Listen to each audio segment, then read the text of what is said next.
सबका बहुत बहुत धन्यवाद। आज भारत 24 के building Bharat leadership summit road map to विकसित भारत 2047 के अवसर पे यहाँ पर उपस्थित इस चैनल के कर्ता धर्ता, इस चैनल के मार्गदर्शक डॉक्टर जगदीश चंद्रा जी और चैनल की पूरी टीम और आप सभी उपस्थित साथियों, मुझे बहुत खुशी है कि आज रोड मैप टू विकसित भारत 2047 की चर्चा को यहाँ इस मंच पर आगे बढ़ाया जा रहा है। और अगर मैं एक आम व्यक्ति की दृष्टि से बात करूं कि एक आम व्यक्ति विकसित भारत को कैसे परिभाषित करे, कैसे समझे, एक आम व्यक्ति के लिए विकसित भारत क्या होगा, कैसा दिखेगा, तो एक भारत के सामान्य नागरिक के लिए विकसित भारत यानी जब सरकार उसकी दहलीज पर हो, जब उसके जीवन में सही मायने में कोई परिवर्तन आए और जीवन में बदलाव का, जीवन में परिवर्तन का एक बहुत बड़ा माध्यम है access to good quality health care. अगर सुलभ, गुणवत्तापूर्ण और किफायती स्वास्थ्य सेवा भारत के 146 करोड़ नागरिकों को सुनिश्चित है, तब हम कह सकते हैं कि सही मायने में भारत को हम विकसित बना पाए हैं। और ये एक नए भारत की तस्वीर है और ऐसे ही भारत का निर्माण करने का प्रयास मेरा मंत्रालय स्वास्थ्य और परिवार कल्याण मंत्रालय कर रहा है। लेकिन हमारी सरकार की एक सोच है, कोई भी लक्ष्य किसी एक मंत्रालय का लक्ष्य नहीं है, पूरी सरकार का लक्ष्य है। और इसलिए जब हम स्वस्थ भारत की बात करते हैं, जो विकसित भारत का एक बेहद महत्वपूर्ण स्तंभ है, तो इसके लिए बहुत सारे मंत्रालय होल ऑफ गवर्नमेंट अप्रोच के तहत अपना अपना योगदान दे रहे हैं। जब हमारी सरकार बनी तो बहुत सारी गरीब कल्याण की योजनाएं एक एक करके लागू हुई और बड़ी संख्या में देश के वंचित समुदाय को, जो सबसे गरीब है, मूलभूत आवश्यकताओं के लिए जो आज भी परेशान है, उसकी चिंता की गई। गरीबों के आवास बनाए गए, उनके लिए शौचालय बनाए गए, बिजली का कनेक्शन दिया गया, पीने का शुद्ध जल घर तक पहुंचाया गया, स्वच्छ ईंधन की व्यवस्था की गई। यहां तक कि आज अगर हम नेट जीरो कार्बन मिशन की बात करते हैं, तो ये सारे प्रयास कहीं ना कहीं हमें बेहतर स्वास्थ्य की तरफ लेकर जाते हैं। और इसके साथ ही हमारे अपने स्वास्थ्य और परिवार कल्याण मंत्रालय ने स्वस्थ भारत निर्माण के लिए सबसे पहले अपने दृष्टिकोण में बदलाव किया। यानी बेहतर स्वास्थ्य सुनिश्चित करने की आज हमारी परिभाषा केवल रोग का उपचार करना नहीं है, बल्कि रोग की रोकथाम करना पहला कदम है। और यह तय किया हमने अपनी नई राष्ट्रीय स्वास्थ्य नीति में। और प्रिवेंटिव केयर, प्रोमोटिव केयर, यह पहले आता है, क्यूरेटिव, रिहैबिलिटेटिव और पैलिएटिव बाद में आता है। और कुल मिलाकर यही समग्र स्वास्थ्य की परिभाषा है। प्रिवेंटिव हेल्थ केयर की दिशा में बहुत सारे हमने प्रयोग किए हैं। अगर मैं आपको कुछ उदाहरण दूं, तो ईट राइट इंडिया हमारा एक ऐसा मिशन है। स्टॉप ओबेसिटी का हमारा जो अभियान है, जिसके लिए स्वयं माननीय प्रधानमंत्री जी ने लाल किले की प्राचीर से आह्वान किया है। हमारी कोशिश है कि देश का हर नागरिक आज अपने दैनिक आहार में तेल, चीनी और नमक, इन तीनों में कटौती करे ताकि वो बेहतर स्वास्थ्य की ओर आगे बढ़े। और इसी प्रकार अगर प्रिवेंटिव हेल्थ केयर की दिशा से बात करूं, तो भारत में हमारा यूनिवर्सल इम्यूनाइजेशन कार्यक्रम जो चलाया जाता है, जो इस सरकार का कार्यक्रम नहीं है, बहुत पहले का कार्यक्रम है।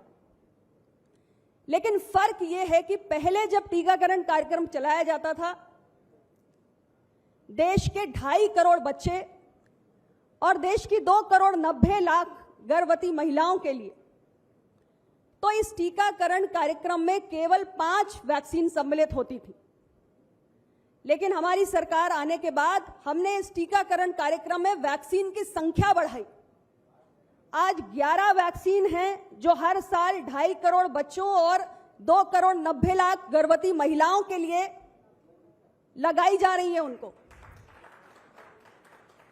और हमने कुछ ही दिनों पहले इसमें एक और नई कड़ी जोड़ी है, जब 28 फरवरी को प्रधानमंत्री जी ने इस देश की बच्चियों को एक सुरक्षित भविष्य देने के लिए एचपीवी वैक्सीन का शुभारंभ किया है। एचपीवी का टीका, इसको लेकर बड़े सवाल उठते थे देश की संसद में कि आखिर सरकार कब देश की बच्चियों को सर्वाइकल कैंसर से बचाने के लिए टीका लगाएगी। अब ये शुरुआत हो गई है और 14 वर्ष की हर बच्ची, इस देश में आज 1 करोड़ 20 लाख ऐसी बच्चियां हैं जो 14 वर्ष की आयु की हैं, और ऐसी हर बच्ची को आज सरकारी स्वास्थ्य केंद्रों पर सिंगल डोज एचपीवी वैक्सीन पूरी तरीके से निःशुल्क रूप से दिया जा रहा है।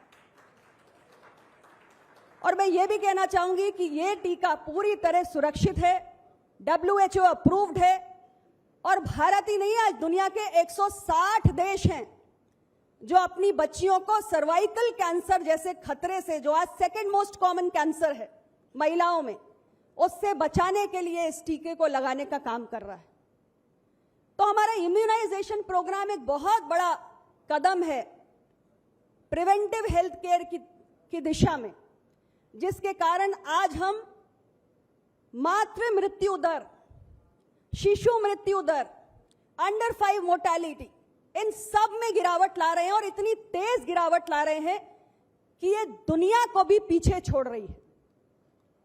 मुझे आपके बीच में कहते हुए बेहद प्रसन्नता होती है कि भारत ने तकनीक का उपयोग करके, यूविन पोर्टल का उपयोग करके जिस तत्परता के साथ इस इम्यूनाइजेशन प्रोग्राम को आगे चलाया है, उसका परिणाम यह है कि आज अगर दुनिया में मैटरनल मोर्टेलिटी में गिरावट 48% की दर से हो रही है, तो भारत में यह गिरावट 86% की दर से हो रही है। अगर दुनिया में अंडर 5 मोर्टेलिटी आज 61% से नीचे आ रही है, तो भारत के अंदर यह 76% की रेट से नीचे आ रही है।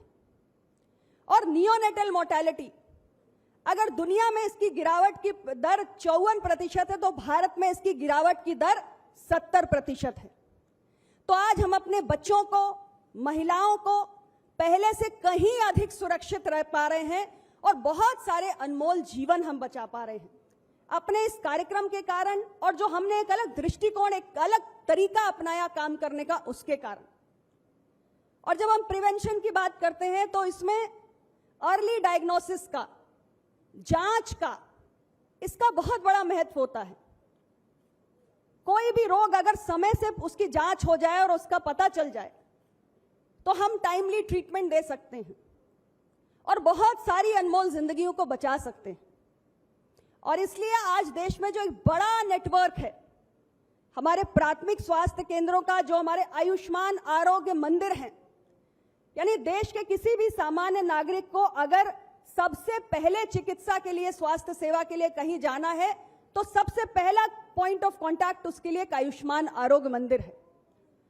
और 1,80,000 से ज्यादा आज ये पूरा नेटवर्क है आयुष्मान आरोग्य मंदिरों का, जिसमें हमने देश के हर व्यक्ति की, जो 30 वर्ष की आयु का है या उससे अधिक है, उसकी डायबिटीज, कैंसर और 3 टाइप्स ऑफ कॉमन कैंसर, पुरुषों और महिलाओं के लिए ओरल कैंसर, और महिलाओं के लिए ब्रेस्ट कैंसर और सर्विक्स कैंसर की हमने जांच शुरू कर दी है। आज देश के अंदर करोड़ों लोगों की समय रहते जांच हो रही है। डायबिटीज, हाइपरटेंशन के खतरे का पता चल रहा है, कैंसर के खतरे का समय रहते पता चल रहा है, और इस अर्ली डायग्नोसिस के कारण हम उन्हें समय रहते ट्रीटमेंट पे भी डाल पा रहे हैं। तो भारत के अंदर आज एक बहुत बड़ा अभियान चल रहा है कि कैसे हम यूनिवर्सल हेल्थ कवरेज की ओर बढ़े, एक एक नागरिक को हम एक्सेसिबल, अफोर्डेबल और क्वालिटी हेल्थ केयर कैसे सुनिश्चित करें। और इसलिए यह भी जरूरी हो जाता है कि आने वाले समय में हमें हेल्थ इंफ्रास्ट्रक्चर तो बढ़ाना ही है अपनी आबादी की आवश्यकताओं को देखते हुए, लेकिन इसके साथ साथ हमें देश में डॉक्टर्स की संख्या भी बढ़ानी है, देश में स्पेशलिस्ट भी बढ़ाने हैं, और यहां तक कि एलाइड हेल्थ प्रोफेशनल्स भी बढ़ाने हैं, नर्सिंग स्टाफ भी बढ़ाना है। और मुझे खुशी है आपके बीच में ये कहते हुए कि जब हम विकसित भारत की बात करते हैं तो उस विकसित भारत की पूरी तैयारी हमने शुरू कर दी है। 12 वर्षों में हमने देश के अंदर बड़ी संख्या में नए मेडिकल कॉलेजेस बनाए हैं, नए नर्सिंग कॉलेजेस हम बना रहे हैं और एमबीबीएस और पीजी की सीट्स की संख्या भी निरंतर बढ़ रही है। यानी आने वाले समय में आपके पास बढ़ी हुई संख्या में डॉक्टर्स भी होंगे और विशेषज्ञ डॉक्टर्स भी होंगे और नर्सिंग स्टाफ भी होगा। और इसके साथ ही इस बार के बजट में एक बहुत बड़ी घोषणा की गई कि हम आने वाले समय में 5 साल के अंदर अंदर 1 लाख की संख्या में अलाइड हेल्थ प्रोफेशनल्स बनाकर तैयार करेंगे। और जैसे ही हमारे पास अलाइड हेल्थ प्रोफेशनल्स की संख्या बढ़ेगी, डॉक्टर्स के ऊपर दबाव कम होने लगेगा। तो आने वाले समय में केयर गिवर्स भी होंगे, अलाइड हेल्थ प्रोफेशनल्स भी होंगे। यानी हेल्थ केयर की जिस मैन पावर की आवश्यकता एक विकसित देश में होनी चाहिए, उसकी पूर्ति भारत आज से करने के लिए तैयार हो रहा है। और इतना ही नहीं, हमारे देश की अपनी जो बहुत ही यूनिक चुनौतियां हैं, हमारी आबादी बहुत बड़ी है, हमारे अभी भी बहुत सारे, अगर हम भारत की ज्योग्राफी पे दृष्टि डालें तो बहुत सारे ऐसे दूर दराज के इलाके हैं जो अभी भी इनएक्सेसिबल हैं, जहां अभी भी पहुंचना बहुत कठिन है और जहां रहने वाले व्यक्ति के लिए एक उत्कृष्ट किसी टर्शरी हेल्थ केयर फैसिलिटी में जाकर किसी डॉक्टर को कंसल्ट करना ये एक सपने जैसा है। और ऐसी समस्याओं के समाधान के लिए हमने बड़े पैमाने पर हमारे देश की स्वास्थ्य सेवा में टेक्नोलॉजीज का भी इंटीग्रेशन किया है। और मुझे कहते हुए खुशी है कि भारत दुनिया के तमाम देशों में आज डिजिटल टूल्स एंड टेक्नोलॉजीज का हेल्थ केयर में उपयोग करने के मामले में एक अग्रणी देश बनकर उभरा है। हमारे ऐसे बहुत सारे डिजिटल टूल्स हैं जिन्होंने स्वास्थ्य के परिदृश्य को पूरी तरीके से बदल के रख दिया है। मैंने कुछ समय पहले आपको एक उदाहरण दिया था यूविन पोर्टल का। यूविन पोर्टल एक ऐसी व्यवस्था है जिसके जरिए हम 2.5 करोड़ बच्चे और लगभग 3 करोड़ महिलाओं के एक वैक्सीनेशन सेशन को ट्रैक करते हैं, उसको मॉनिटर करते हैं। यानी कि पहले टीकाकरण कार्यक्रम जब चलता था तो किसको टीका लगा, किसको नहीं लगा, किसको कितना टीका लगा, इसका कहीं कोई हिसाब नहीं होता था। बहुत सारे बच्चे, बहुत सारी महिलाएं अनवैक्सीनेटेड छूट जाते थे। लेकिन आज जब हमने यूविन जैसे एक पोर्टल का उपयोग किया है तो एक सेशन का हमारे पास रिकॉर्ड है और हम फुल इम्यूनाइजेशन कवरेज को 98.7% तक प्राप्त कर चुके हैं। और इसी प्रकार आपने कोविड के दौरान देखा, हमने कोविन का उपयोग किया, कोविन ऐप का उपयोग किया, ई रक्त कोष और ई संजीवनी जो हमारा एक ऐसा नेशनल टेलीमेडिसिन नेटवर्क है जो आज डिजिटल माध्यम से दूर दराज बैठे हुए एक पेशेंट को ऑनलाइन एक स्पेशलिस्ट से कंसल्टेशन की सुविधा प्रदान कर रहा है। तो ऐसे बहुत सारे डिजिटल टूल्स का उपयोग आज देश के अंदर हो रहा है, हमारे स्वास्थ्य व्यवस्था में हो रहा है। और इस सब से आगे जाकर आज जो चर्चा का विषय है कि आर्टिफिशियल इंटेलिजेंस का हम कैसे उपयोग करें। मुझे खुशी है कि देश के अंदर हमने आर्टिफिशियल इंटेलिजेंस का हेल्थ केयर में बड़े व्यापक रूप से उपयोग किया है। अभी कुछ ही दिन पहले इंडिया एआई इम्पैक्ट समिट हुआ था और दुनिया भर के देश इसमें प्रतिभाग करने के लिए आए थे। भारत की एआई को लेकर जो एक उभरती हुई शक्ति है उसको पूरी दुनिया से आए हुए प्रतिभागियों ने देखा था। और हमने बहुत सारे ऐसे प्रयोग आर्टिफिशियल इंटेलिजेंस को लेकर अपने स्वास्थ्य के क्षेत्र में किए हैं जिससे यूनिवर्सल हेल्थ कवरेज का हमारा लक्ष्य प्राप्त करना आज आसान हुआ है। आज in artificial intelligence driven tools को लेकर हम कई अलग अलग भाषाओं में जो डिजिटल न्यूज होती है उसको एनालाइज करके आज हम कहीं अगर किसी बीमारी का आउटब्रेक होने जा रहा है तो उसको समय रहते प्रेडिक्ट कर सकते हैं। और इसलिए पहले हमारे देश में कहीं किसी कोने में एक डिजीज आउटब्रेक हो जाता था और हम बाद में रिस्पॉन्ड करते थे, लेकिन आज जब हम उसे प्रेडिक्ट कर पा रहे हैं क्योंकि हमने आर्टिफिशियल इंटेलिजेंस पावर्ड टूल्स का इस्तेमाल किया है, तो ऐसी कई बीमारियों के आउटब्रेक को हम रोक पा रहे हैं। यहां तक कि टीबी मुक्त भारत का सपना लेकर जो हम चल रहे हैं, हमारे ऐसे बहुत सारे टीबी के लिए खास तौर से ऐसे एआई पावर टूल्स हैं जिनका उपयोग करके हमने बड़े पैमाने पर कॉफ अगेंस्ट टीबी एक ऐसा हमारा टूल है, इसका उपयोग करके हम बहुत सारे एसिम्प्टोमेटिक केसेस की पहचान कर पा रहे हैं। हमने कम्युनिटी स्क्रीनिंग की, यानी बहुत सारे ऐसे केसेस जो छूट सकते थे, जिनकी पहचान शायद नहीं हो पाती, लेकिन इन टूल्स के कारण आज हम ऐसे केसेस की भी पहचान कर रहे हैं जो हमें टीबी मुक्त भारत की दिशा में आगे लेकर जा रही हैं। और एक नहीं अनेक ऐसे प्रयोग हैं जो आज देश के अंदर किए जा रहे हैं। तो कुल मिलाकर मेरा सिर्फ इतना ही कहना है कि विकसित भारत एट 2047 की यात्रा में स्वास्थ्य एक अहम पड़ाव है और आज भारत की सरकार प्रधानमंत्री नरेंद्र मोदी जी के नेतृत्व में स्वस्थ भारत बनाने के लिए संकल्पित है। हम बहुत तेजी से आगे बढ़ रहे हैं कि अंतिम छोर पर बैठे व्यक्ति को हम सुलभ, किफायती और गुणवत्तापूर्ण जो स्वास्थ्य व्यवस्था है वो सुनिश्चित कर सकें।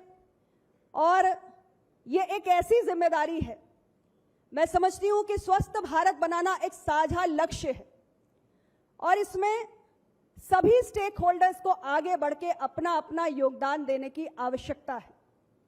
भारत सरकार के प्रयासों के साथ साथ हमारे अन्य स्टेक होल्डर्स के भी प्रयास साथ में जुड़ेंगे तो निश्चित रूप से स्वस्थ भारत, आत्मनिर्भर भारत, विकसित भारत का जो संकल्प है वो साकार होगा।